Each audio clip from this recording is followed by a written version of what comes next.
Hello guys, welcome back to my YouTube channel. So ಇವತ್ತಿನ vlog ಏನಪ್ಪ ಅಂತಂದರೆ, ಇವತ್ತು ನಂದು ಸ್ಯಾಲರಿ ಕ್ರೆಡಿಟ್ ಆಗಿದೆ. ಆ, ಏನಪ್ಪ ಸ್ಯಾಲರಿ ಕ್ರೆಡಿಟ್ ಎಲ್ರಿಗೂ ಆಗುತ್ತೆ, ಇವಳಿಗೇನು ಸ್ಪೆಷಲ್ಲಾ ಅಂತ ನೀವು ಅನ್ಕೋಬೋದು. ಬಟ್ ಅದರಲ್ಲೂ ಒಂದಿದೆ, ಏನಂದರೆ ಡೈಲಿ ಮಿಡ್ ನೈಟ್ ಆಗೋ ಸ್ಯಾಲರಿ ಇವತ್ತು ಈವ್ನಿಂಗ್ ಕ್ರೆಡಿಟ್ ಆಗಿದೆ. ಸೊ ತುಂಬ ದಿವಸದಿಂದ ಪಿಜ್ಜಾ ತಿಂದಿದ್ದಿಲ್ಲ ಅಂತ ಹೇಳ್ಬಿಟ್ಟು ಪಿಜ್ಜಾ ಆರ್ಡರ್ ಮಾಡಿದ್ದೀನಿ. So pizza is on the way. So ಬಂದಿದೆ, ನನ್ನ ಸಿಸ್ಟರ್ ಕಲೆಕ್ಟ್ ಮಾಡ್ಕೊಳೋಕ್ಕೆ ಹೊರಗಡೆ ಹೋಗಿದ್ದಾಳೆ.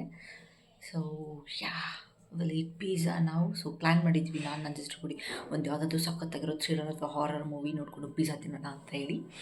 So let's see. Okay, here is our pizza and we are ready with a movie as well. So let's start the party. Okay guys, see you in next video. Hope you like the today's vlog. So ಆದಷ್ಟು share ಮಾಡಿ ಮತ್ತು subscribe ಮಾಡಿ and like ಕೊಡಿ. Bye, see you in next video.